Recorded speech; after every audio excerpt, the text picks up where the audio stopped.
E aí, galera, meu nome é Deisis e eu estou aqui hoje para descomplicar a identificação de um tema com vocês, certo? Vamos lá. Eu trouxe aqui para vocês a habilidade H2 de propulsão, que está na matriz de referência de propulsão do estado da Paraíba. Nós temos identificar o tema de um texto, certo? E para identificar um tema, a gente precisa, de início, entender a diferença entre tema e título, tá bom? Então, nós temos o tema, que é o assunto a ser desenvolvido em seu texto, e nós temos o título, que indica o enfoque do texto. O título geralmente é uma palavra-chave que identifica o texto, certo? O tema é o assunto do texto no geral, beleza? Então, eu trago aqui um exemplo para vocês, que cita a Rede Globo. A Rede Globo é uma emissora que traz muitos telejornais, né? E se nós temos a temática geral, o tema, que é o jornalismo, que é o noticiário. E aí, com essa temática, nós temos o Jornal Hoje, o Jornal da Manhã, Jornal Nacional e o Jornal da Globo, né, que é o último do dia. Então, nós temos a temática jornalismo, com vários títulos, que são os nomes dos jornais que a Globo traz, certo? Outro exemplo, na Netflix, nós temos vários gêneros de filmes. Nós temos de ação, filme de romance, e entre outros, né, de terror. Esses são as temáticas. Na temática romance, por exemplo, nós temos filmes como Continência no Amor, que está aí no sucesso, né? Há pouco tempo foi muito sucesso nesse filme. Continência no Amor seria o título e a temática seria romance. É um romance que tem um título Continência do Amor, não é isso? Então, agora vocês entendem a diferença de tema e título. Os dois se conectam, mas não é a mesma coisa. Seguindo, gente, para identificar o tema de um texto, trago 3 passos para vocês. Vocês sabem que sou professora, né? Eu sou professora de uma língua estrangeira, a língua espanhola. E, de início, para identificar o tema de um texto em uma língua estrangeira, é importante levar em consideração o contexto. A língua espanhola é muito parecida com a língua portuguesa. Não dá para negar a semelhança, já que são línguas derivadas do latim, línguas românicas. Só que existem palavras que são chamadas falsos cognatos. Essas palavras possuem a mesma grafia, a mesma forma na escrita, mas que mudam de sentido, né? Mudam o significado. Essas palavras costumam trazer muitas dificuldades. Então, de início, eu trago, nessa segunda dica aí, que eu pulei a primeira, mas vou voltar, eu trago a questão do contexto, levar em consideração o contexto em que a palavra está inserida para identificar o que ela significa. Muitas vezes a gente não sabe o que a palavra significa, mas o contexto em si nos dá a entender o que quer dizer aquela frase, né? Na qual a palavra está lá complementando. Mas aí, voltando para o ponto 1, eu trago uma estratégia de estudo orientado, que vocês também conhecem, né? Que é a estratégia de destacar, de sublinhar as partes mais importantes de um texto. De início, né, a gente sabe que para ler, para identificar o tema de um texto, de início a gente sabe que tem que ler o texto, né? Ler, entender e destacar o texto é importante para que a gente não precise voltar a ler todo o texto novamente. A gente só vai prestar mais atenção nas palavras que a gente sublinhou, que a gente destacou. Geralmente essas palavras, essas frases que a gente destaca são as que a gente considera mais importantes. E já que elas são mais importantes, com certeza o tema do texto está ali em uma delas, não é isso? Então, de início, ler o texto, entender o texto e destacar as partes mais importantes. Depois, considerando a língua estrangeira, a gente precisa entender, levar em consideração o contexto em que a frase está inserida. Nós temos aqui o texto que nós vamos trabalhar hoje, que é Mi Pueblo. É um texto de nível básico da língua espanhola. E antes de ler o texto, eu queria apresentar para vocês essas três palavras que estão aí: cercano, coche e calles. E agora eu vou ler o texto e eu peço que vocês levem em consideração essas três palavras, certo? Mi pueblo. Vivo en un pueblo muy pequeño, cercano a la montaña, donde hay un lago precioso, en donde es habitual ver patos y cisnes nadando. Es un lugar muy bonito para pasear y disfrutar de la vida en el campo, pero existen pequeñas incomodidades al existir pocos servicios. En el pueblo solo hay una pequeña tienda de ultramarinos, de donde vende productos de primera necesidad. Eso causa dificultades, principalmente cuando se necesite al médico. Hay que desplazarse a otro pueblo más grande, situado a 15 kilómetros, donde hay un centro médico. En invierno es frecuente que nieve severamente y haya problemas para viajar en el coche. Por no poseer asistencia para limpieza de las calles en el pueblo. Pero los niños se ponen muy contentos porque a veces que se libran de ir al colegio y juegan con la nieve em seu lugar. Vocês têm aqui um texto de 3 parágrafos e nós temos 3 palavras aí que eu quero que vocês prestem atenção: cercano, coche e calles.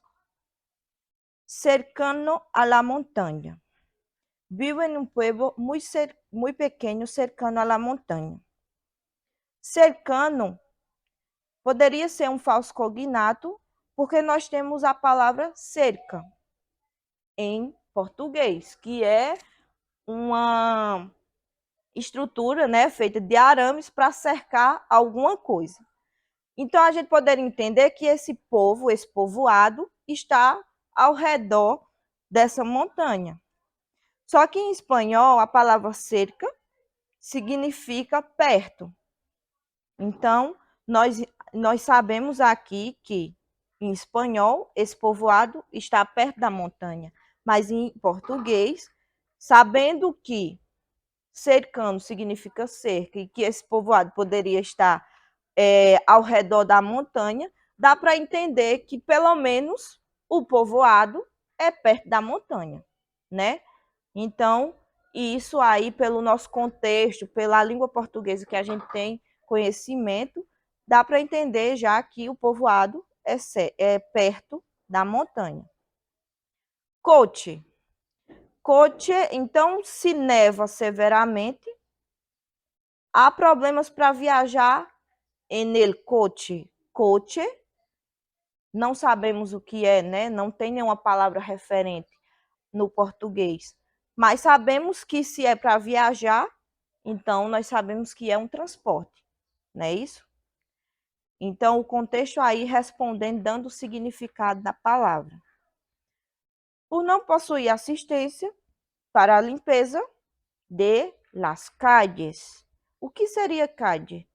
Quando neva, suja tudo, suja as casas e suja, né, as ruas. As ruas ficam completamente cobertas pela neve.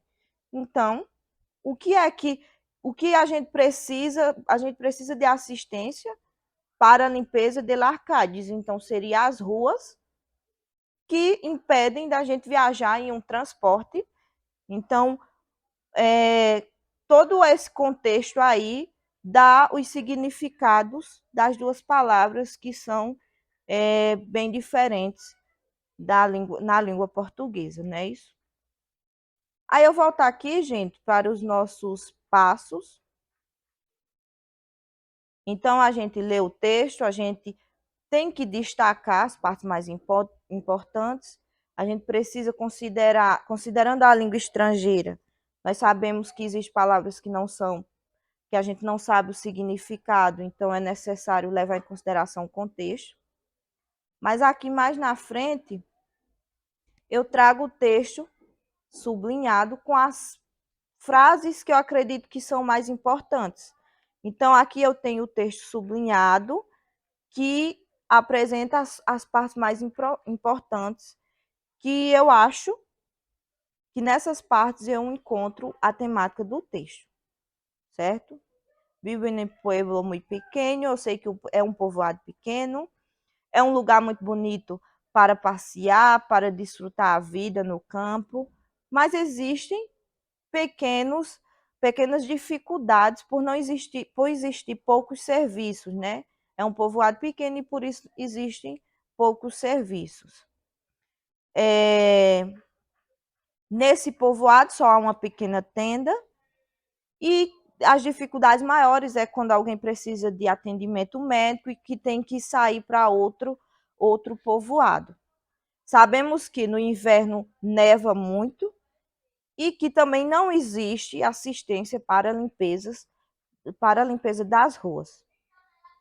Então, nós tivemos aqui o passo 1, onde destacamos as partes mais importantes, através da estratégia de estudo orientado, de sublinhar.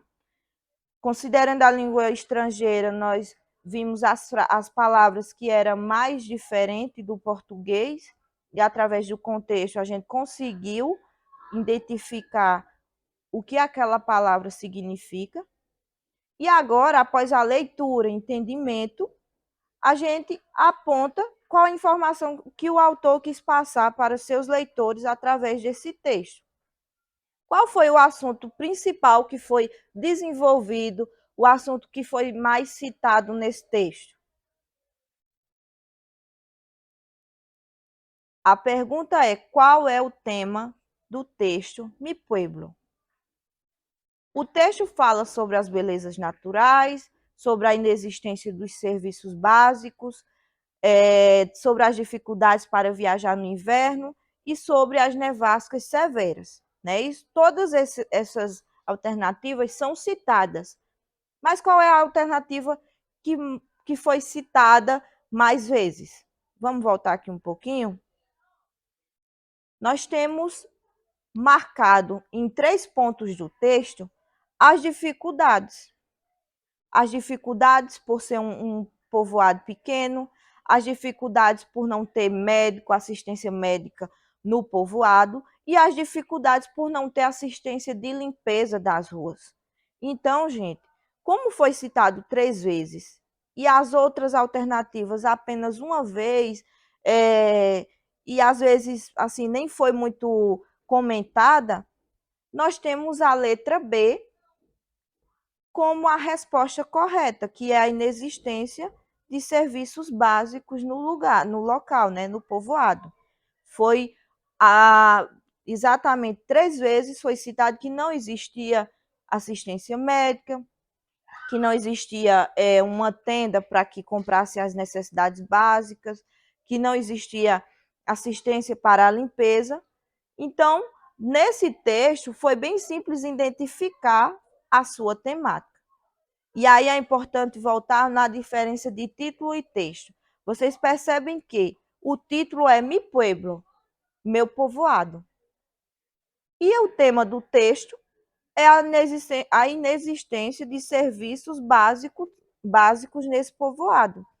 Ou seja, o título e o tema se conectam, mas são bem diferentes.